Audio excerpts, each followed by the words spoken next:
They told us school was the path to a better future, right? A place where children would learn, grow, and get ready for adulthood.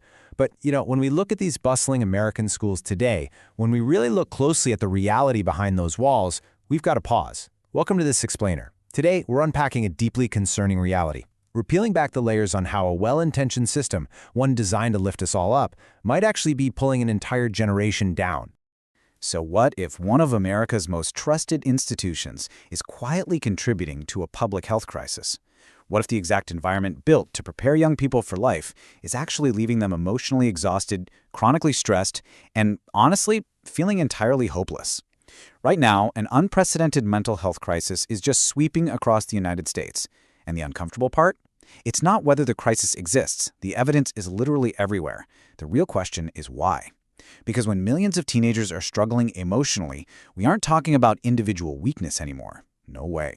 We are talking about a system. Section 1. The Invisible Crisis. Let's look at the numbers.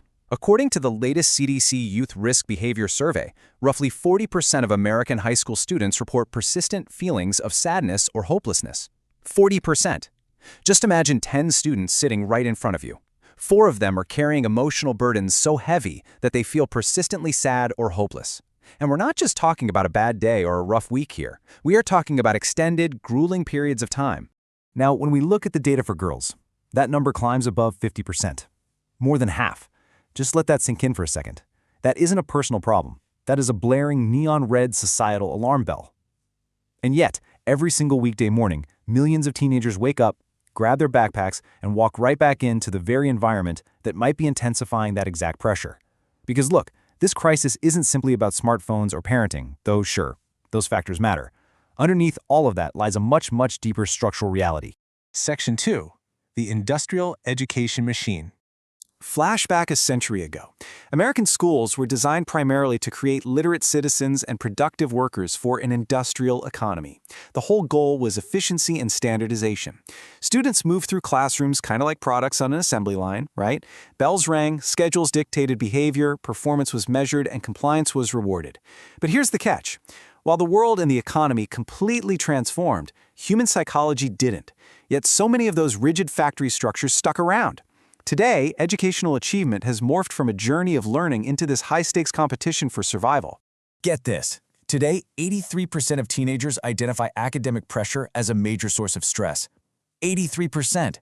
The overwhelming majority of young people are carrying immense educational stress during literally the single most psychologically vulnerable years of human development. They aren't simply studying history anymore. They're calculating their entire futures. They aren't merely taking exams, they're measuring their self-worth. The demand for performance has become absolutely relentless.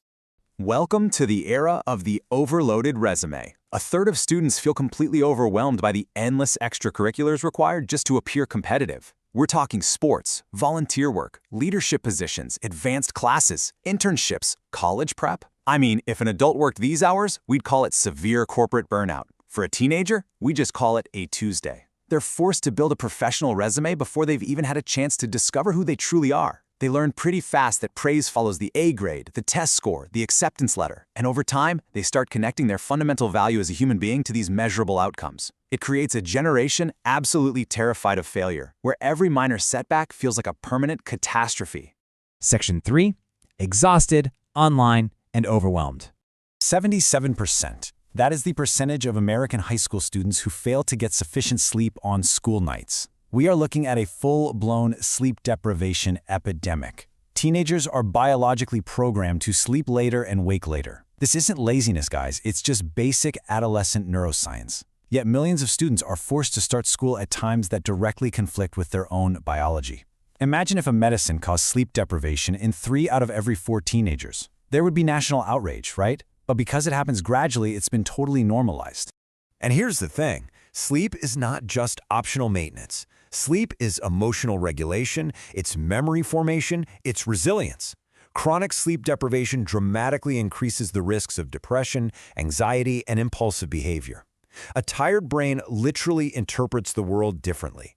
To an exhausted teenager, problems feel larger, failures feel heavier, and stress feels, well, entirely unbearable. Add to that, we're looking at America's first generation to carry its entire social hierarchy right inside a device. For previous generations, school pressure ended when you went home. You got a break. Today, the academic competition blends seamlessly into a 24/7 online social competition, totally driven by engagement algorithms. The humiliation or FOMO that once ended at the school gate now continues 24 hours a day. Beneath every filtered perfect image is a teenager asking, "Why does everyone else seem happier than me?" Add a developing brain and a deep human need to belong, and the result isn't just a distraction, it's profound psychological overload. Section 4. A system overloaded. Here is a really tough statistic. Only 20% of adolescents with diagnosable mental health conditions actually receive adequate treatment. That means a staggering 80% do not. Only 1 in 5 get the help they need. Schools are increasingly becoming the front lines of mental health care, yet they remain severely understaffed and underfunded. Mental health professionals describe it like standing inside a burning building while the fire department waits outside without enough equipment. And problems left untreated, they rarely just disappear. They grow. Sadness becomes depression. Isolation becomes chronic loneliness. So, this crisis cannot be reduced to a single cause. It's a massive cultural collision.